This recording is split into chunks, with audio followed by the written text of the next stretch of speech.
time trying to better myself as an educator. So hopefully I can help you.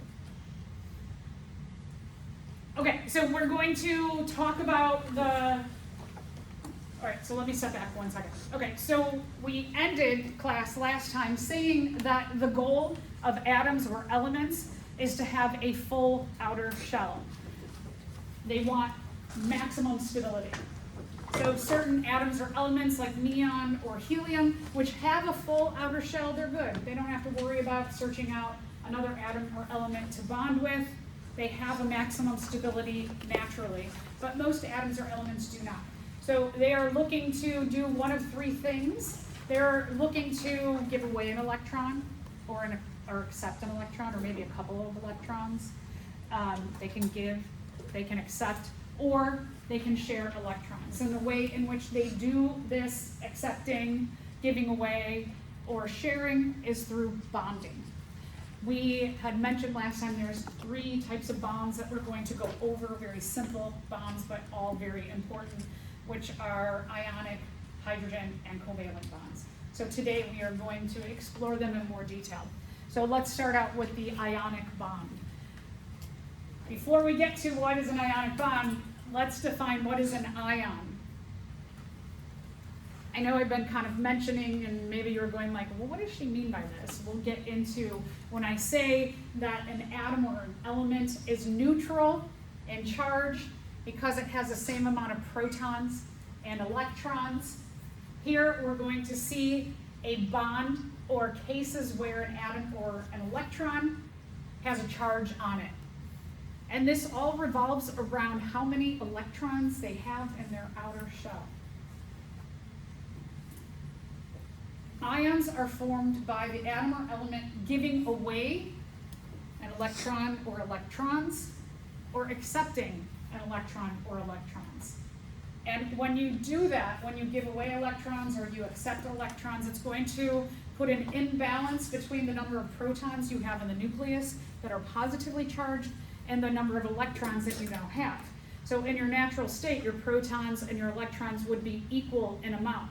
And having the same amount of positive charges and negative charges gives you a neutral charge as an atom or element. But now you have the number of protons in your nucleus, and let's say that you've accepted an extra electron. So now if you have, let's say, 6 protons in your nucleus and you accept an extra electron, now you have 7 electrons. 6 positive charges but 7 negative charges, which gives you a negative charge on your atom or your electron. I mean your atom or your element, atom or element. Let's say that you give away an electron. That you have 6 protons in your nucleus, you give away one of your electrons, so now you have 5. So now you have 1 extra positive charge. So now you are a positive ion.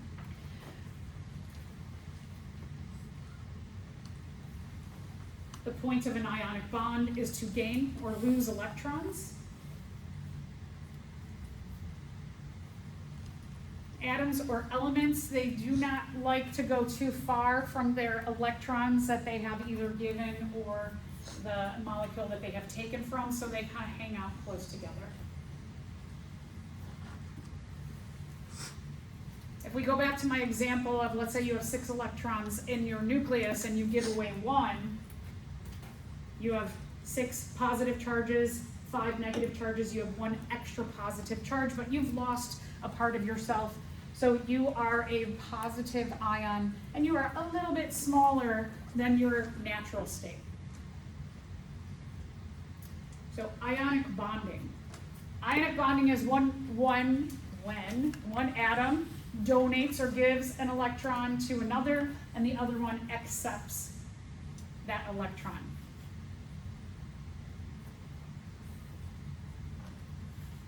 This is not a very strong bond.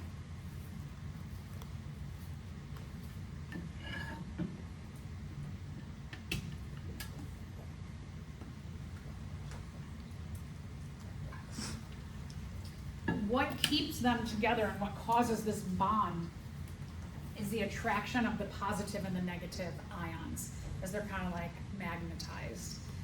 One of the things about magnets is that unless we're talking about really strong magnets, but in general, if we have 2 magnets, you put them together and they can kind of stick like this, right? You can turn the bottom magnet upside down and it'll stay together, but you can pull it apart relatively easily. And that's kind of like what an ionic bond is that they come together, they're attracted to one another, but they're pretty easy to give back the electron and both of them go on their way. So it's not a very strong bond. So let's draw out these two Bohr models, if you remember the atomic structure and how we do that. Let's walk through. We've got sodium and chloride. When these two form an ionic bond, they make salt, NaCl. Just regular table salt is like this. So let's talk about our protons, electrons, and neutrons for sodium. So a little review from what we did on Tuesday is the atomic number tells us our number of protons. 11 is the atomic number, so there are 11 protons. The number of protons tells us the number of electrons that an atom or element has. And our atomic mass, we're going to subtract our atomic number, and that will tell us our number of neutrons. So here, in the case of sodium, it has 11 protons, 11 electrons, and 11 neutrons. We're going to put 11 protons and neutrons in our nucleus.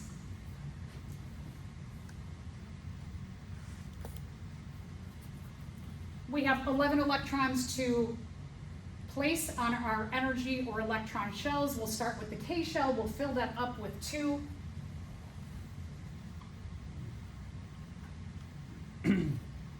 We'll go to our L shell. Our L shell can hold a maximum of 8, so let's fill that up.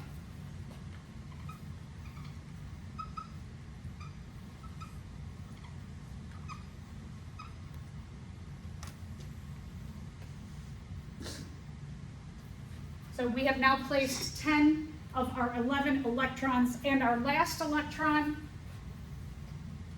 we're going to place on the M shell. So we have 1 electron on our M shell. So that's sodium for you. Now let's take a look at chloride. Let's go through. 17, the atomic number tells us the number of protons. The number of protons and electrons are going to be equal.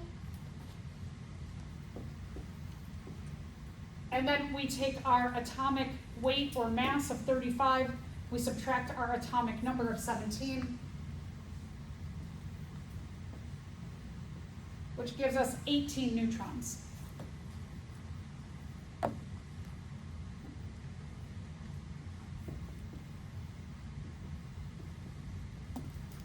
Our 17 protons and our 18 neutrons are going to put in the nucleus.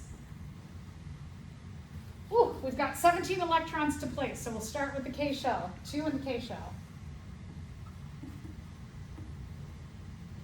We'll fill that up. We'll go to the L shell. Fill up the L shell with 8 electrons.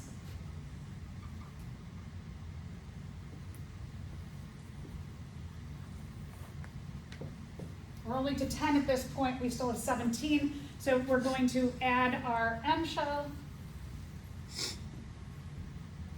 And we'll put our last 7 electrons there.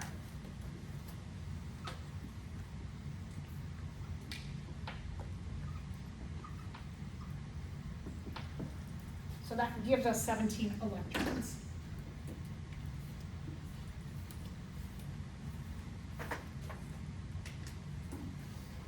Now, when we take a look at these, what we see is that this one, when we're looking at chloride, it has 7 electrons in its outer shell.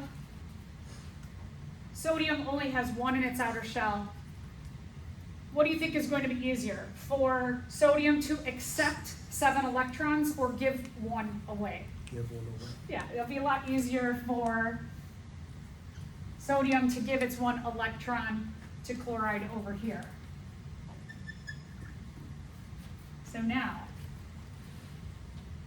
when sodium gives that away, it loses its outer shell, and now this, the L shell becomes the outer shell.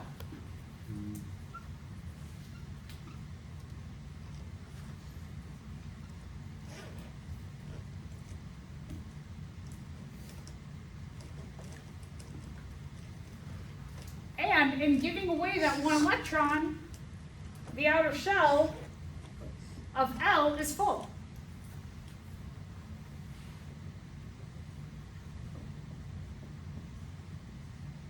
So it's mutually beneficial. Yes, mutually beneficial. Yep, for sure. So giving away the one electron in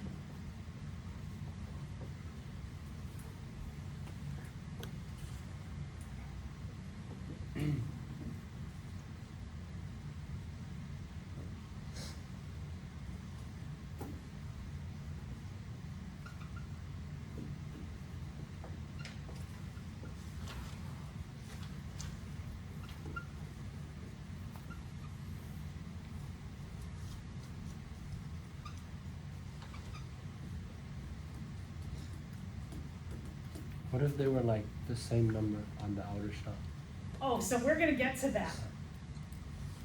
Because that usually becomes a covalent bond as opposed to an ionic bond. And we'll get into that and why. Carbon is a really good example of why. Yeah, good question. So L shell becomes the outer shell because giving away the one electron in L, one electron in M, makes L shell now the outer shell, which is full with 8 electrons. So does that make any positively charged shell? It does, yes, thank you. And so now what's happened is we've taken our 11 electrons down to 10. These are negative and these are positive. So check this new situation out. In the new situation, we have still 11 protons in the nucleus, but we've only got 10 electrons here now. So what that does is gives us one extra positive than negative. And it makes our sodium a positive ion. What about this one? The Okay. fluorine becomes So, do you negative. have questions too? I was gonna ask that. Okay, good, yeah. Good, very good. All right, so now, let's see what's happening over here. That over here, we go from 7 to now 8 electrons. Woohoo! This one's got a full outer shell now too. So what we're gonna do is we're gonna go over here to our tally of our protons, electrons, and neutrons. We're gonna change this up to 18. And again, remembering positive protons, negative electrons. And we have one extra electron here, which gives us a little negative charge on our chloride. And it's a chloride ion, a chloride negative ion now. Pretty cool, right? I think it's like pretty interesting. They go and they give and take and make a little bond.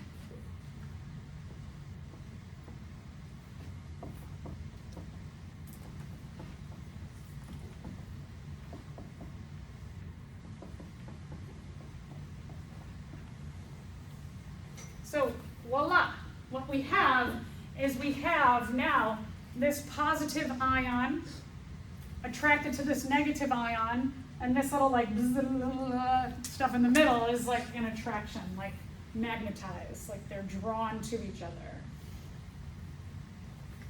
This right here is the ionic bond, that attraction of the two ions for one another is the ionic bond.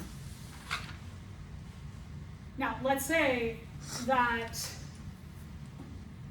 sodium here encounters some other element comes over, or maybe some large molecule comes over. Let's say a protein comes over. Proteins are pretty much the most important functional things that happen in our body are caused by proteins. And so let's say some big protein comes by and needs sodium, and the big protein is like, yeah, I know you got this little thing going on over here with chloride, but can you come over here because we're a protein and we do this really important thing and we need your help right now. And so sodium can be like, I am so sorry, my friend over here, but I need my electron back. And it can take back its electron and then go and make an ionic bond with something else. So that this ionic bond situation, while maybe we need salt in our body, and we do, salt is a very, very important compound for many of the proteins, and especially like muscle function in our body, that we need salt. But then salt sometimes is needed and then sometimes it's not needed. So salt does this back and forth thing of an ionic bond all the time in our body. One of the things about muscles is muscles are not just these things in our body, but muscles line almost every organ in our body. And muscles help to push stuff in and pull stuff out in our body. And so like our whole circulatory system, all the way down to the tip of our nose, we have little blood vessels all over our body. Blood vessels are in contact with every cell in your body. They have to push stuff into cells, they have to pull stuff out. Lining all of our blood vessels are thin layers of muscle to push and pull. And so again, like muscle is just not here important, but muscle is important everywhere in your body. So this is critically important. Just the making and breaking of salt constantly in our body is critical to us. Do they only give away like an electron when they have the same outer shell, like K and No, K? oh, not necessarily. No. It doesn't, that's a really good question too. So K, L, M. So while these two both have an outer M shell, it could be a K shell to an M shell. Yeah, another good question. Very insightful. All right, so that's ionic bonding. Pretty fascinating. I don't know.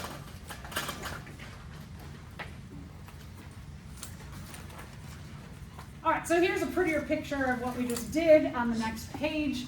And you can see that their little like that attraction. And our final picture here, the way this particular illustration shows it, is that the outer shell is empty here, and you've got 2, 4, 6, 8, and then here with the giving of this electron makes 2, 4, 6, 8. So they both have full outer shells now. That this one is, you can see, negatively charged. This one is positively charged, and they are temporarily attracted to one another. Okay, so that brings us, oh, sorry, yeah.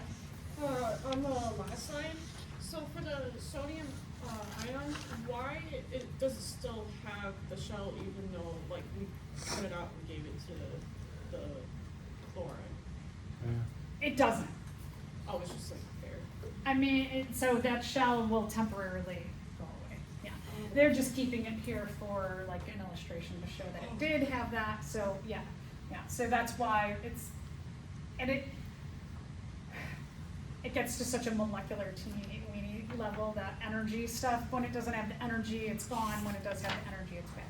Or when it does have the electron, I should say, it has the energy. So for illustration purposes, very good question. All right, second kind of bond, covalent bonds. Covalent bonds are sharing of electrons on outer shells. They're going to bump their outer shells together. So this is a lot stronger of a bond.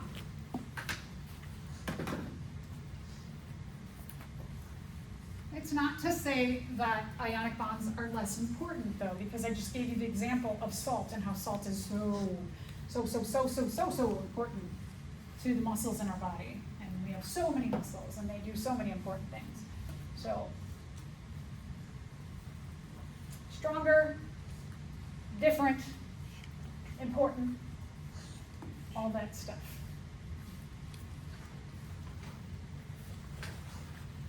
We are going to be counting the number of electrons that are needed in an outer shell will be the number of covalent bonds that atom or element can form.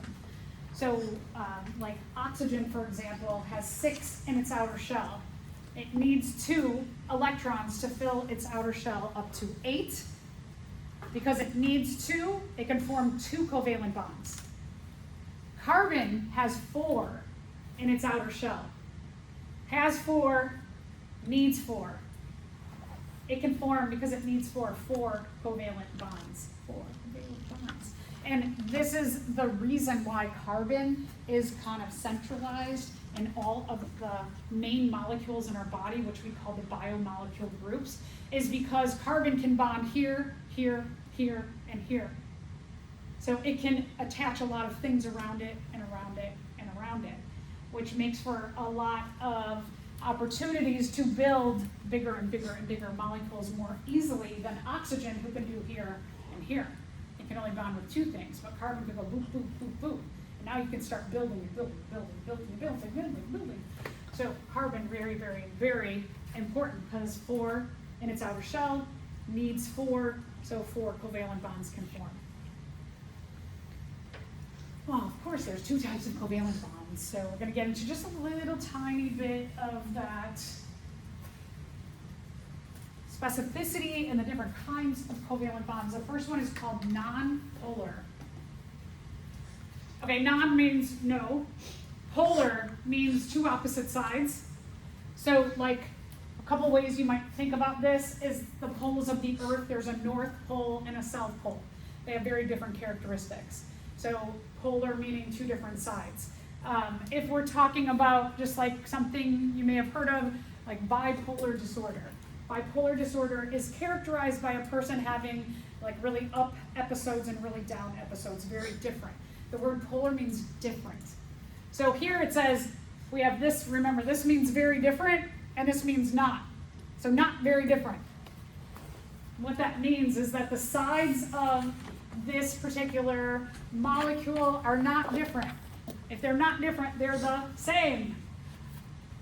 So it has 2 equal sides. So we're going to take a look at hydrogen bonded to hydrogen in 1 covalent bond, and then oxygen bonded to oxygen in 2 covalent bonds.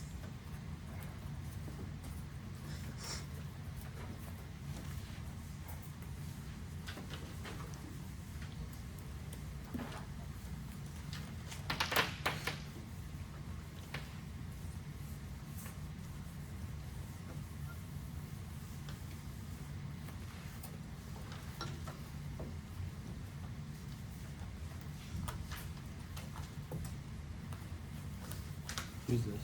Yes. Oh, I know.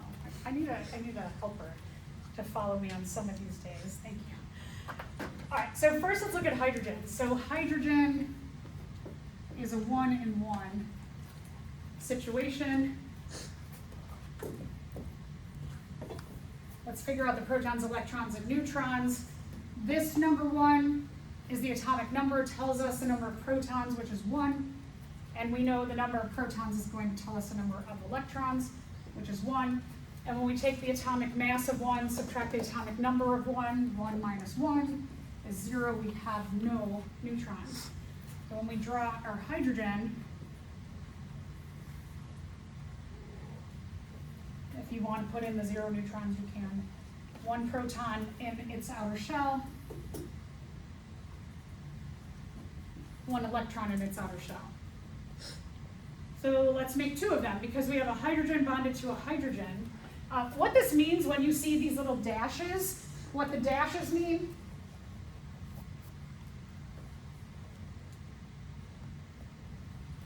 is the dashes stand for 2 electrons between these 2 atoms. So one of these 3 ways, 2 dots symbolizes 2 electrons, the line symbolizes 2 electrons, or I'm just telling you that each line means 2 electrons. So for oxygen here, we're really looking at each line means 2 electrons, so we've got 4 electrons shared.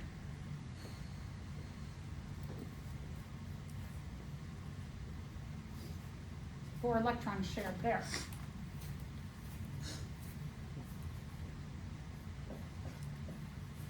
Nitrogen, it has 5 electrons in its outer shell. It needs 3, so we could form 3 covalent bonds with itself. So nitrogen, it's kind of like this. 1, 2, 3, 4, 5, 6, or nitrogen with, that's what that means when you see these here. All right, so we'll start with this easier one, with the hydrogen bonded to a hydrogen. We also call this H2. For two hydrogens that are bonded to each other, we call this N2. And this is what we breathe in and out constantly. This is O2.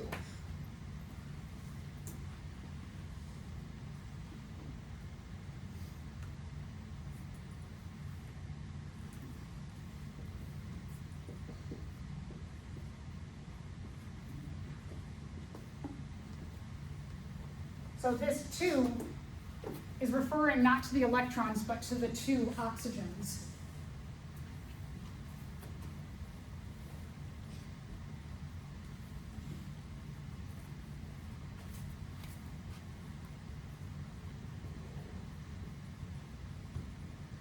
So when you see a subscript, sub meaning down, lower, the subscript means it's referring to, you've got 2, when it's after, it refers to the atom or element in front of it.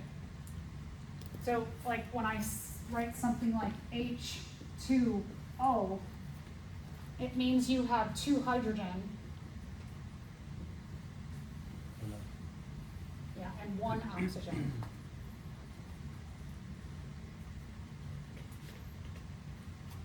Okay, so just to point that out.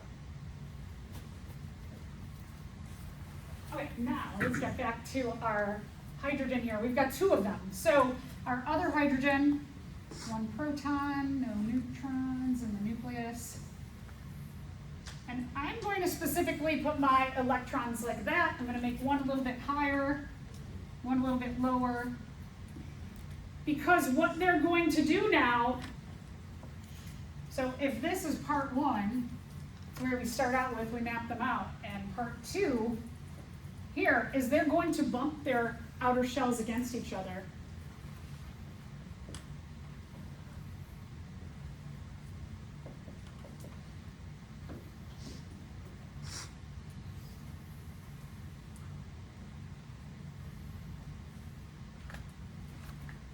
So they're going to bump up their outer shells, and they're going to, on those outer shells, they're going to share their electrons with one another.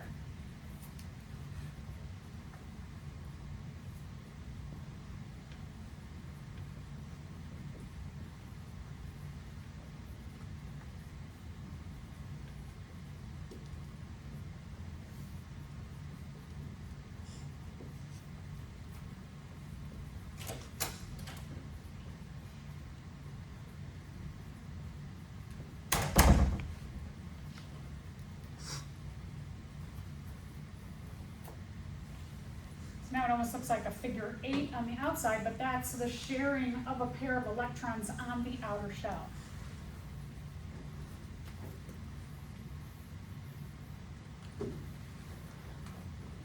And that's what we mean by a covalent bond, is to share electrons on their outer shells. They bump them up against each other and share outer shells, share electrons, so the electrons can move between the 2 atoms or elements.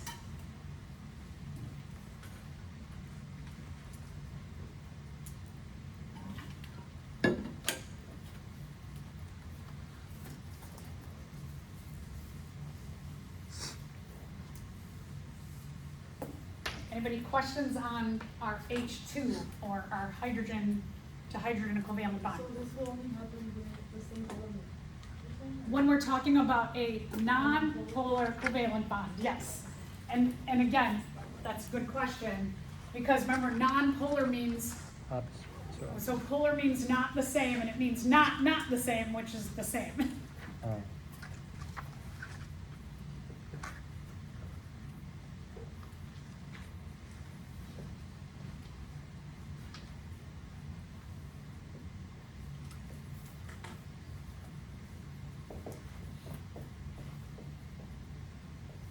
Right, because when you have a double negative, they cancel each other out.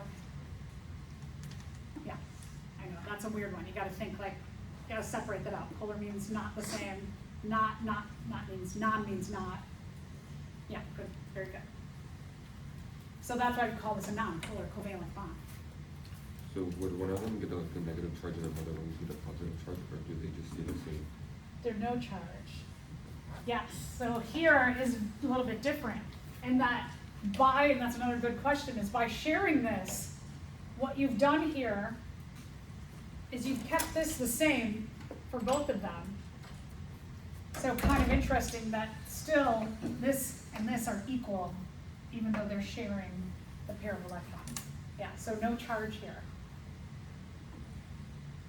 Is that with all of them?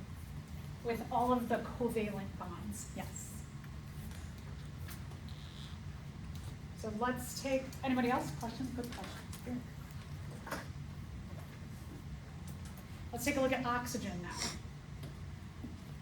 Okay, so oxygen is an 8 and 16 situation.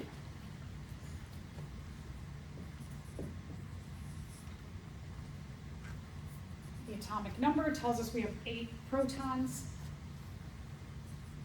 Our 8 protons tell us we have 8 electrons. And when we take our atomic mass, subtract our atomic number, 16 minus 8 equals 8. So we got an 8, 8, 8 thing. All right, so let's draw our 8 protons. Our 8 protons and our 8 neutrons in the nucleus, and then we have we can put 2 electrons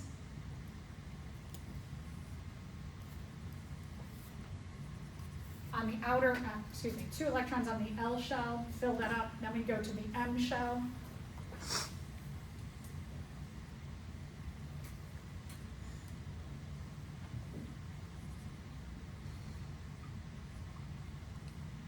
And we put 6 electrons there. So we've got 2 oxygens, we're going to make the other one.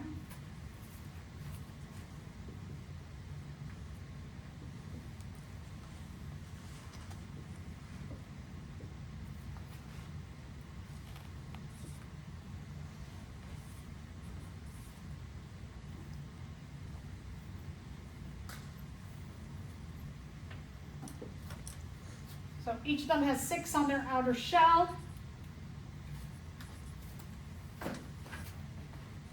All right, so now this oxygen needs 2 to have a full outer shell. This one needs 2, so they're like, hey, we each need 2. Let's bump up our outer shells together and each share 2, and then we fill up each's outer shell. So this one is going to be shared there, sharing there, and sharing there. So this is what happens first, and then second.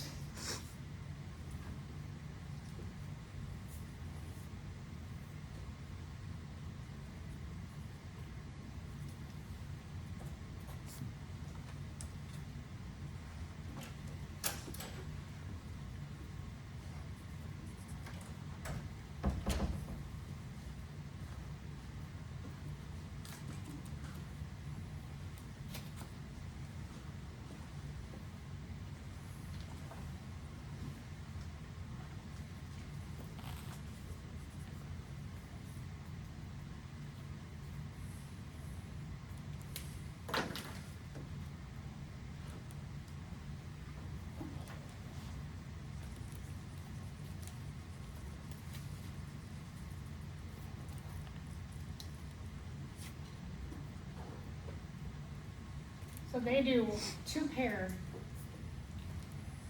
on their L shells. So this, because they have 2 pairs,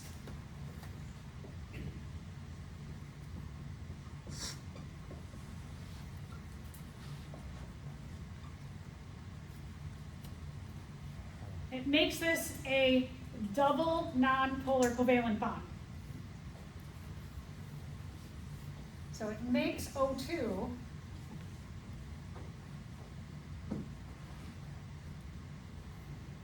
So to form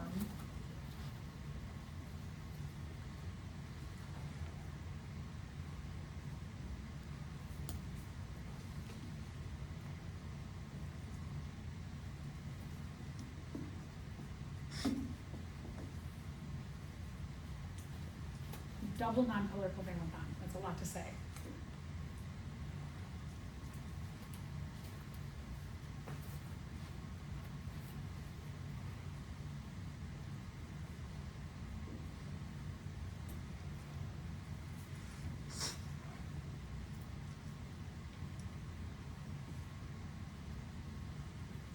And this we could call it just a nonpolar covalent bond when we're looking at the hydrogens, or call it a single.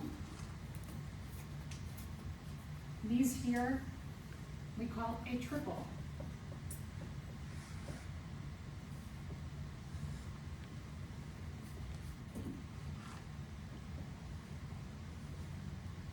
Triple nonpolar covalent bond. So depending on how many pairs you share, usually this is the maximum situation, is a triple. Carbon has 4 in its outer shell and it needs 4. Carbon typically does not do a quadruple nonpolar covalent bond though.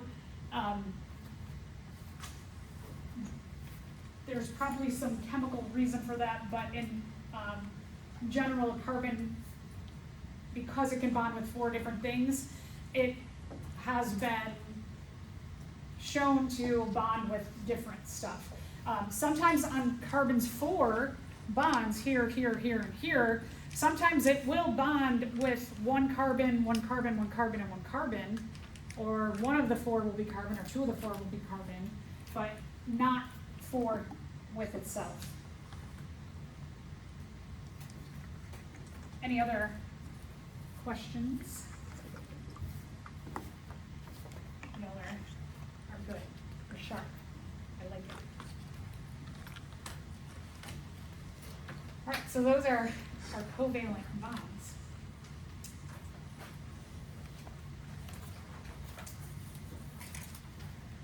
Of course, you've got prettier pictures of what I just did.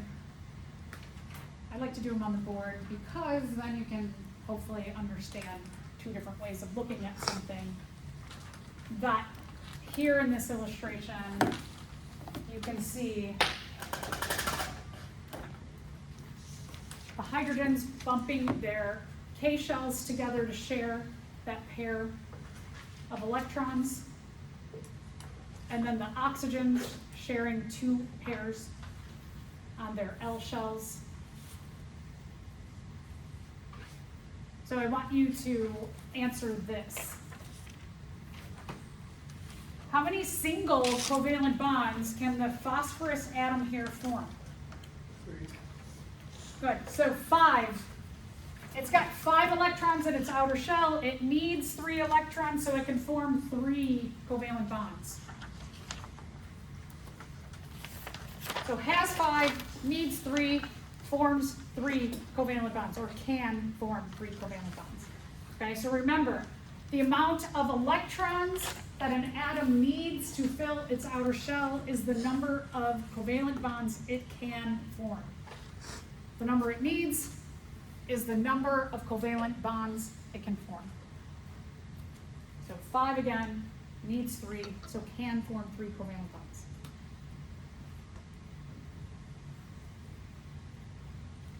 Okay, so now we're going to take a look at a polar covalent bond. Polar means 2 different sides. So this compound has 2 different sides to it. We're going to look at water, H2O. It's kind of nice because we've just explored hydrogen and oxygen, but now we're going to explore them in a little bit different way.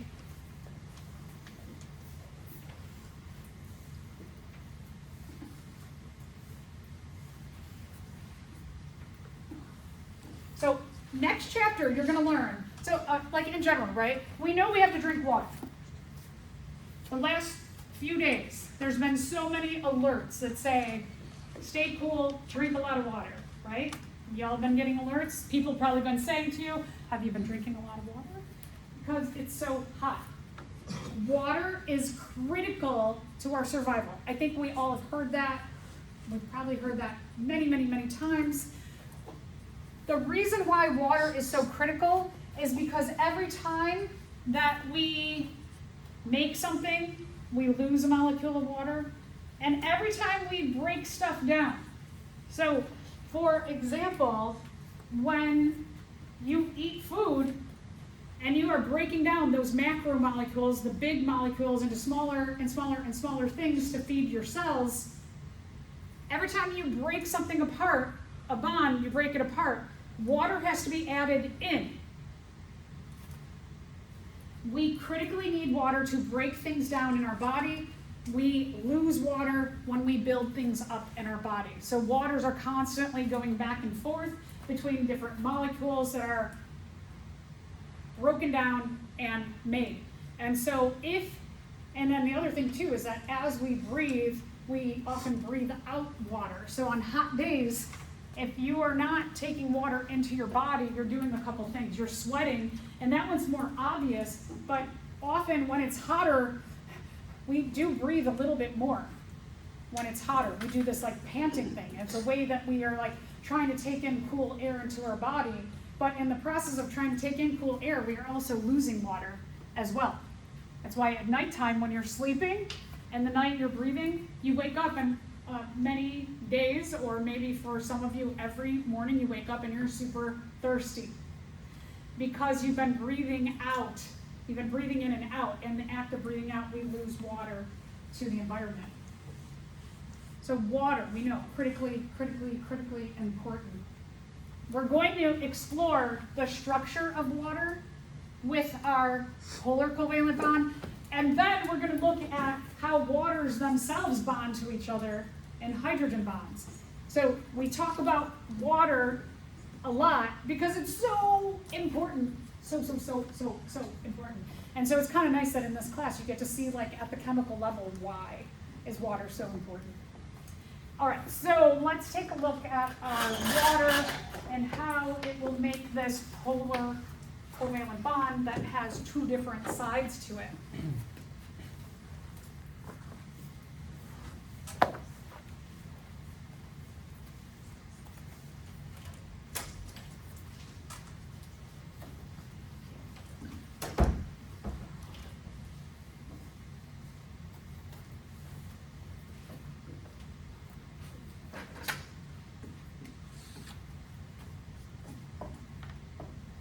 Back to our hydrogens. Our hydrogens had an atomic number of 1 and an atomic weight of 1. Let's calculate out. Atomic number tells us we have 1 proton. If we have 1 proton, we know we have 1 electron. And when we take our atomic weight, subtract our atomic number, 1 minus 1 gives us 0 neutrons. Okay, so now we're going to take our hydrogens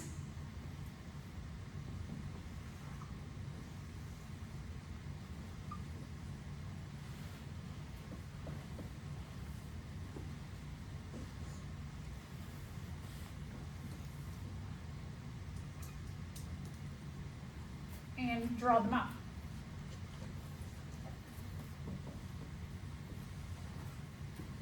Now let's draw out our oxygen.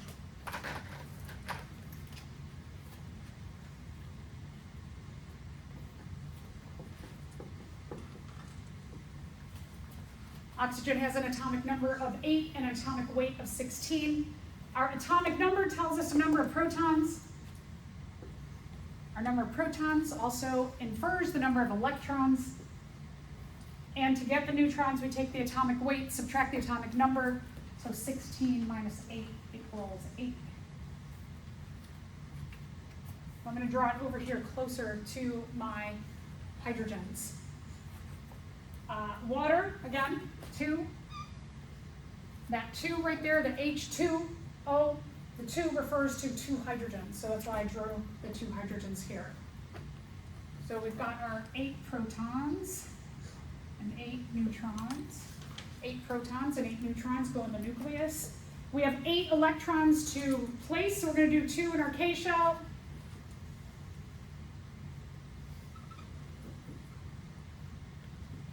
Then we have 6 left, so we're going to put 6 electrons in our L shell.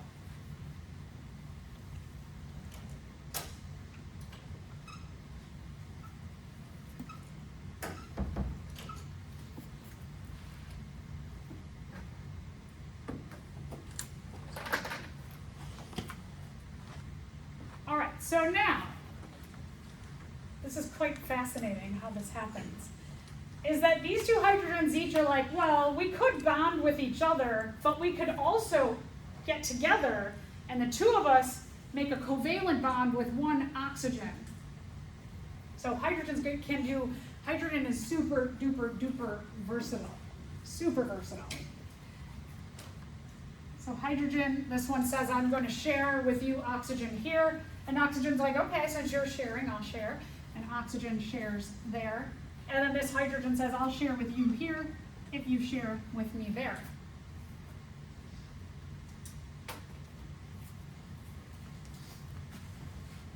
So this is part 1.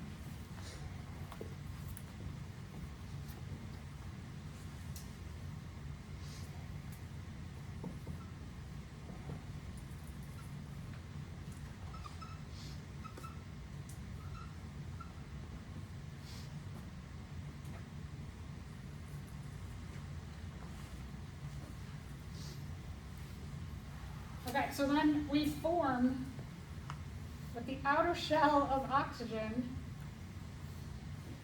2 individual covalent bonds between each hydrogen.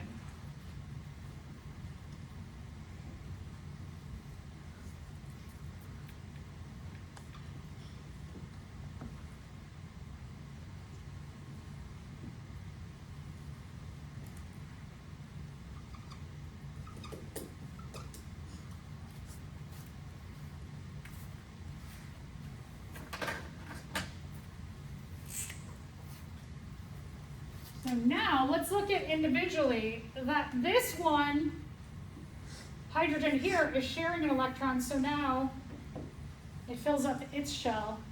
And this one is sharing with oxygen here, so now it goes up to 2 electrons also. And oxygen is sharing with each hydrogen itself, so now its 6 goes up to 8 electrons.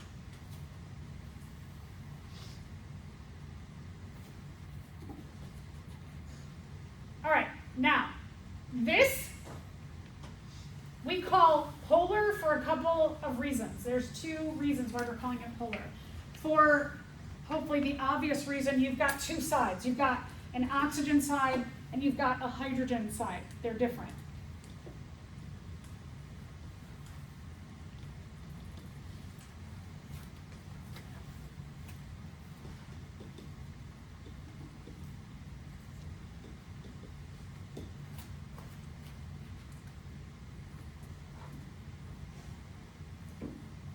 Okay, so now, here's another thing. This gets a little bit more complicated.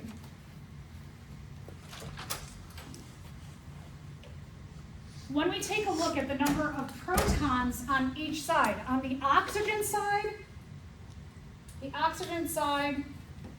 has 8 protons, 8 positive protons. The hydrogen side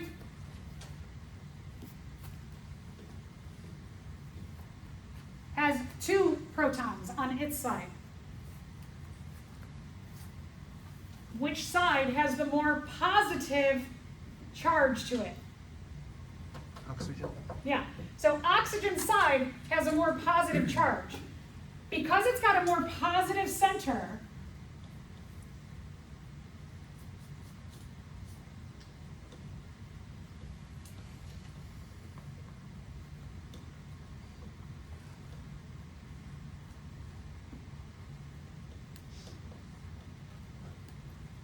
Bless you.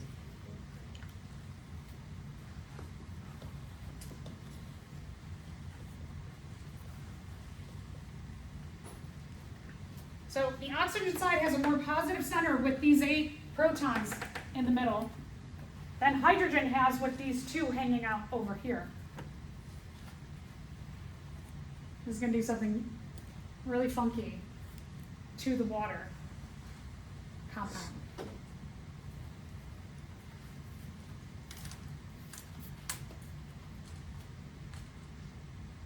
the electrons in water, because positive and negative attract, right? We know that they positive and negative attract to one another. That the electrons, all of the electrons are going to just slightly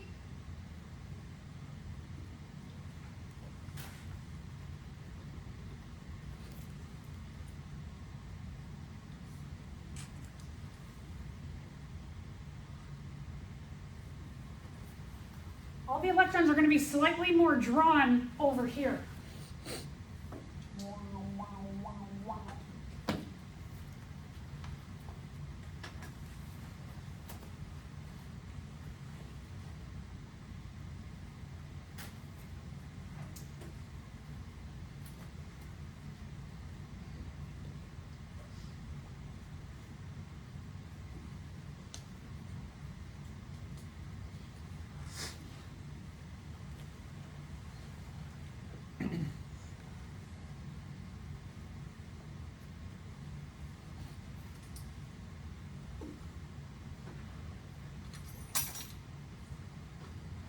So this is a weird thing.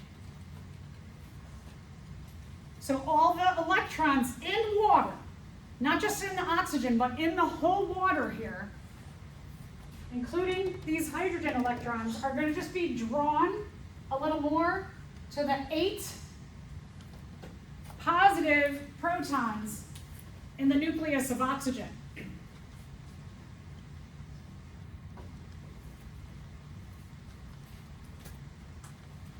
So all the electrons in water are slightly, and I've got that funky S there, are slightly more drawn to oxygen's nucleus.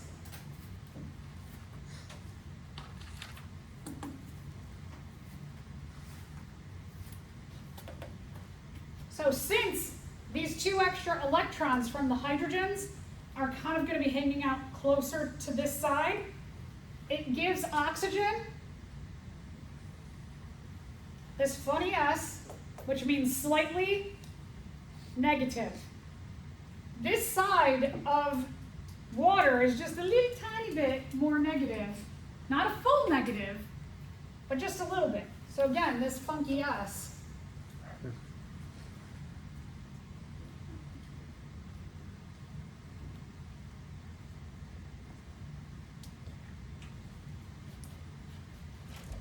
Oxygen is just a little bit more negative than the hydrogen side.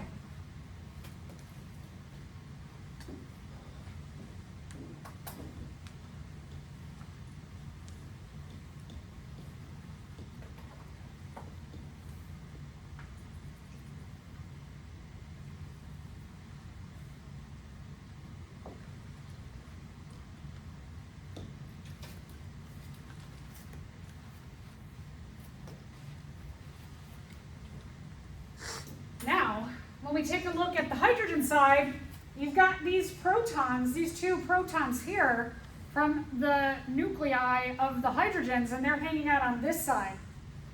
And because you've got this positive proton with the electrons being drawn that way, gives the hydrogen side a slightly positive charge. Just a little bit slightly positive.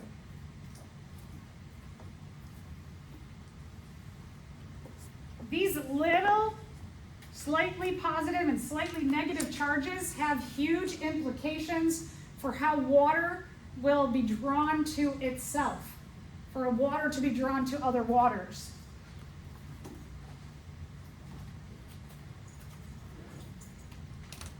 So,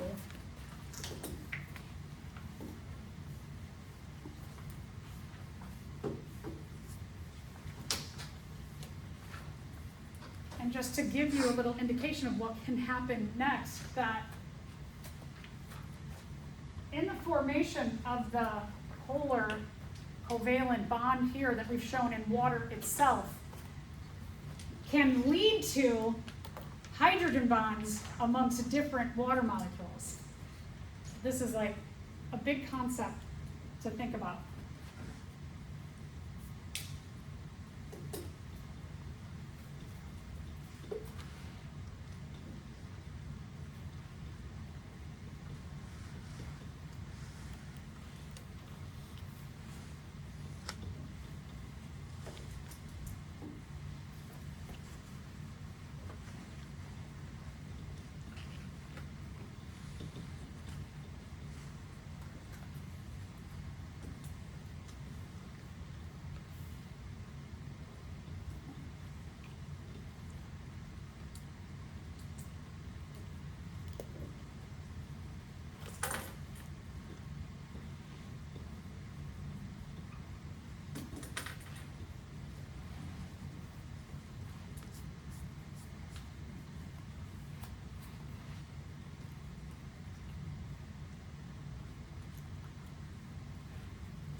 So I'll let you digest that for a sec.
Yeah.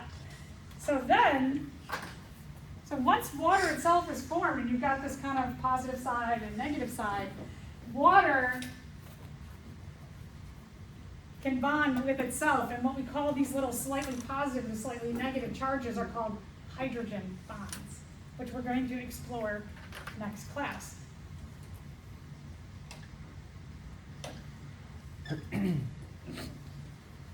And water can just keep like wrapping around other waters. These tiny little slight positive and negative charges that are formed between waters make water super duper duper strong when it has a lot of hydrogen bonds in one place. Okay, so what percentage of our body is water? About? 80. Yeah, maybe like 80, 70 to 80, right? Is that what you said? Yeah, somewhere between 70 and 80% water. Okay, let's really think about that. If we are 70% water, 70% water, is that a lot? Yeah. Oh yeah, that's a lot. Why are we not like a jellyfish? Why do I feel solid? The hydrogen bonds. Hydrogen bonds. This little tiny, slightly positive, slightly negative thing, not only do hydrogen bonds form between individual waters to each other, but between waters to proteins, fats, lipids, nucleic acids, everything in our body has these little areas of slightly positive, slightly negative, sometimes full-on positive, full-on negative. And all of this attraction makes us feel more solid than we do feel liquid. I mean, have you ever really sat down and thought, oh, I'm 70% water. Why am I solid? Right, that's why. It all goes down to this little chemical stuff. So if you're like somebody who's like, I hate chemistry, it's kind of cool, right? When you think about it in relationship to our form and our function. I mean, how can we just like walk around and not just be a puddle on the floor? That's it. So next time we're going to look into this in a little bit more detail. I just wanted to end because this is a good bridge between the individual. So here's the thing to absorb in your head. Absorb this. Water is formed through polar covalent bonds, but waters stick together through hydrogen bonds.